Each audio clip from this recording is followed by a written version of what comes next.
Hey, it's Lee Balcom. We're back again, and we're still working on your relationship, trying to get to the marriage that you want.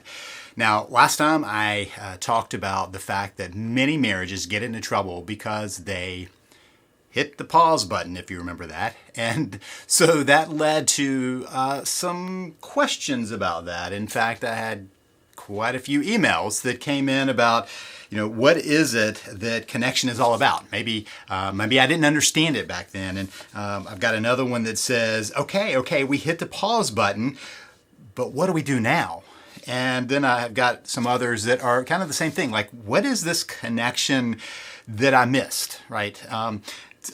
As a connection considered profitable connection is what somebody says. And so then I have somebody else who talks about, am I missing something fundamental about this question? So we had lots of responses. In fact, I started thinking, I did this with my podcast. If you don't know my podcast, you can check it out at savethemarriagepodcast.com, savethemarriagepodcast.com.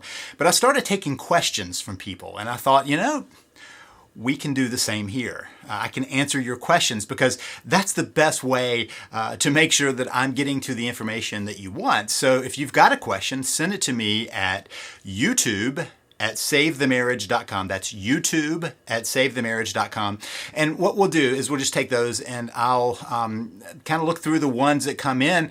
I will tell you, just like on my podcast, I'm looking for what I call the Goldilocks question, right? It's one that's not too broad, like how do you save my marriage? I've created programs and systems on that, but also one that's not so specific that it only answers like one person's question. So I'm looking for that Goldilocks question that's specific enough that it really gets to something that we can really kind of talk about, but not so specific that it only would apply to one person, because that person would then just need to get some coaching. So the broader, that's addressed in my system. The most specific, it's addressed in coaching. If you've got a question, though, send it to me. I'll be the one to judge whether it fits in with that. Just send it to YouTube at savethemarriage.com. YouTube at savethemarriage.com. Okay, so I talked last time about that pause button. And that's kind of like when you go to the doctor and you say, hey, this is what's hurt. I've got all these symptoms. What's causing it? And they go, oh, well, that is this. This is what caused that, right? It's the pause button. That's what caused your marital problems. But then you need the next step. What are you going to do about it? It's not enough just to say, okay, there's your diagnosis. On your way. Have fun. You need some help on how to address that. So as I ended that video, I talked about the fact that you and I and every other human has a need for connection. It can vary from person to person on how much connection you need, but we all need it. If we don't get it, we find ourselves in pain, emotional pain, even it triggers physical sensations of pain. And that's what happens in an alienated marriage, a disconnected marriage. When they hit the pause button, they have a hard time getting back to that. But if you can start getting back to that connection, it's like, if you're super thirsty, you may go, oh man, I don't know what I need, but I need something. I'm so parched. You can't just guzzle down a lot of water. You might have to start with some sips, build up to something. And so many times when I'm working with couples, one of the things that happens is they try so hard to jump back into connection. And let me just say, many times I'm working with one person in a relationship. I'm working with them to try to mend it because the other person's saying, hey, I'm not interested in this. And because of that, we have to make sure that we're not overwhelming the system. Right? We're not just dumping in everything we can get. So Gatorade and tea and coffee and water and everything else is being thrown on because they're thirsty. But what you want to do is start quenching that thirst. Start addressing the underlying issues. And so for this, today, we want to talk about the 3 levels of connection. There are 3 levels of connection. And what I've noticed is many times there is a hesitation to be connected on these levels when there's so much disconnection. It's fear. What if I start down this road again? What if I start trusting you with my emotions again, and then you pull it back again? Now, let me just say, I recognize that it takes 2 to have this dance of disconnection.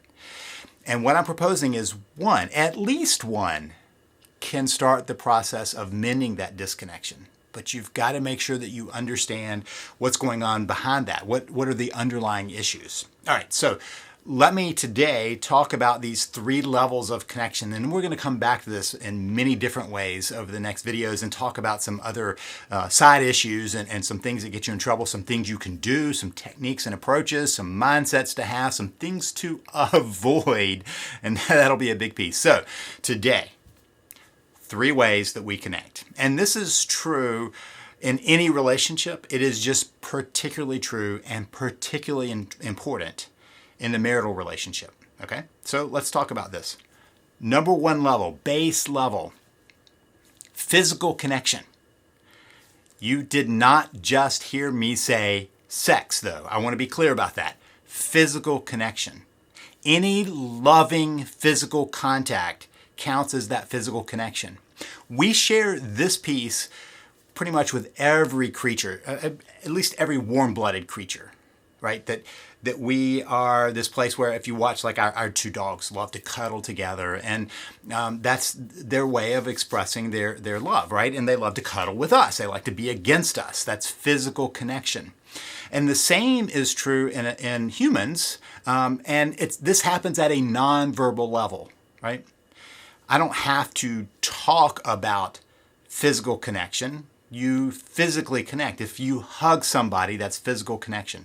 And again, let me just use that key word, loving touch, right? If I lovingly hug someone, not trying to give them a bear hug and squeeze all the life out of them, but a loving hug, that's physical connection. As is holding hands, patting someone on the back, rubbing their arm, rubbing a leg, rubbing a back, right? Loving touch.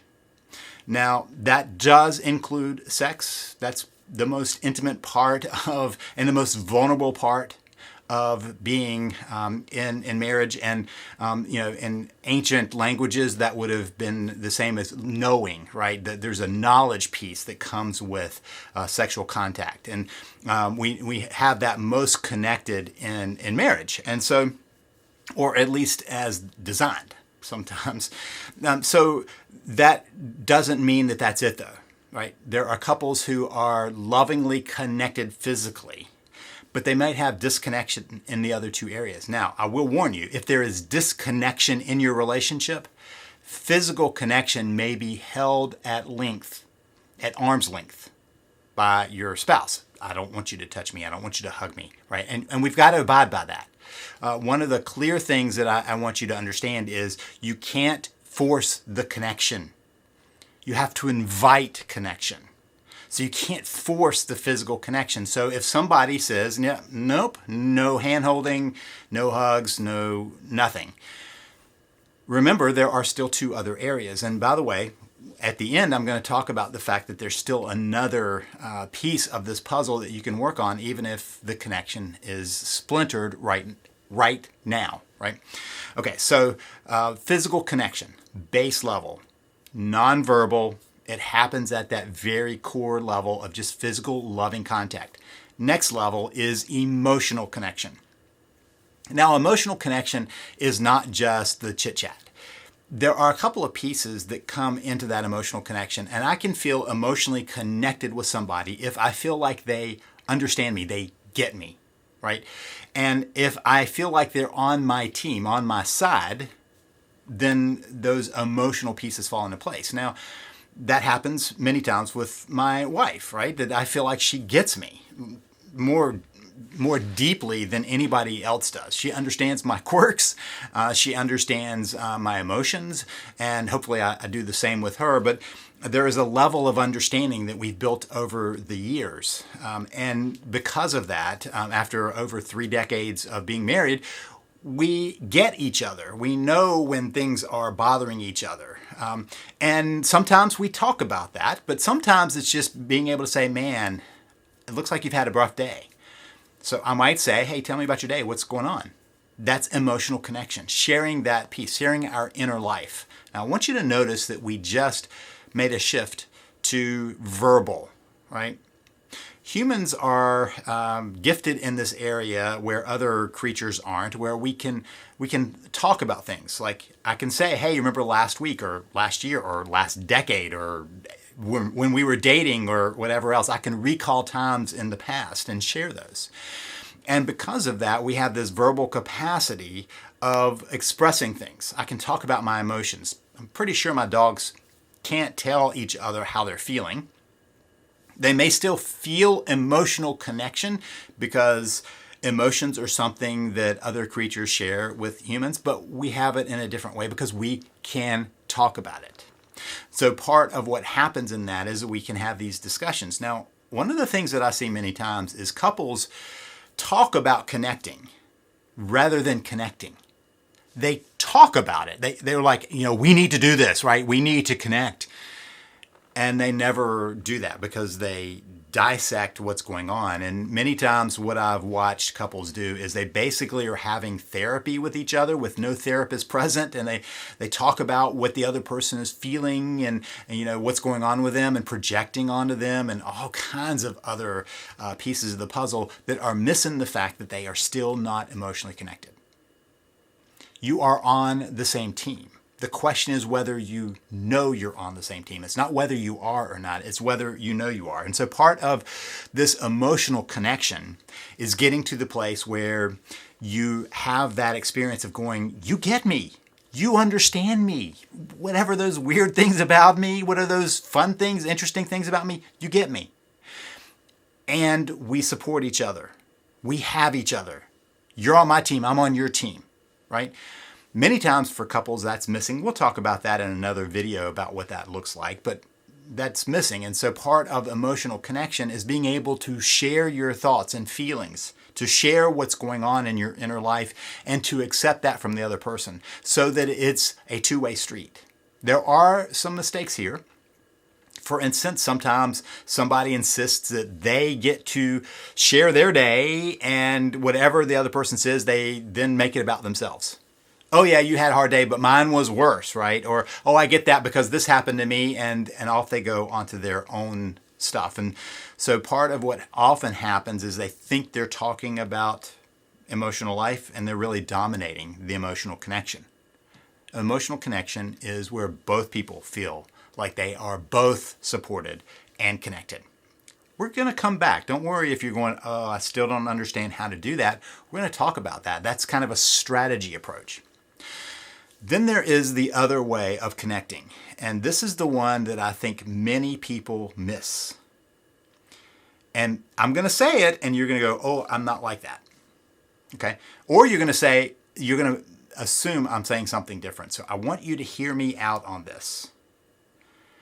The last level, so we have physical, base level, middle level, emotional, last level up, spiritual connection. This is not about religious beliefs. It can include that. But the spiritual level is your deepest, most being.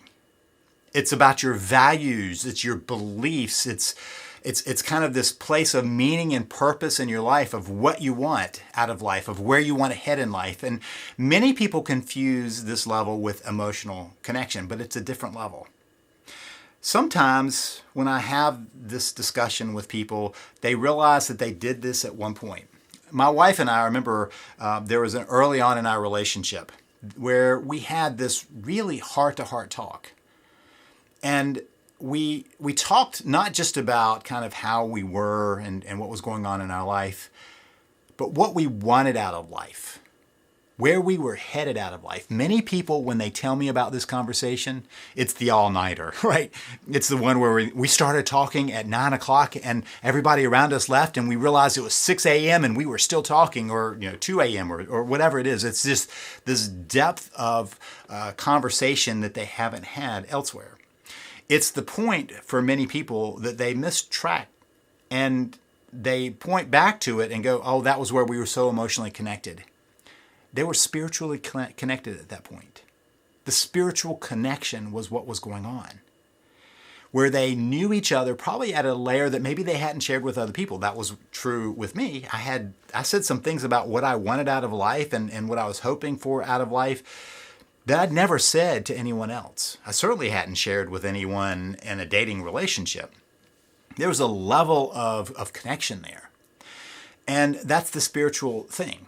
It's the spiritual connection. some couples never even have that conversation in the beginning. They get connected physically and emotionally. There are some people who tell me that the physical part finally led to the emotional part. There are people who tell me that the emotional part finally led to the physical part. Then there are people who tell me the spiritual and emotional led to the physical, and all these permutations of this. But basically, it's finding our way to a deeper and deeper connection until you go, this person is the one I want to go through life with.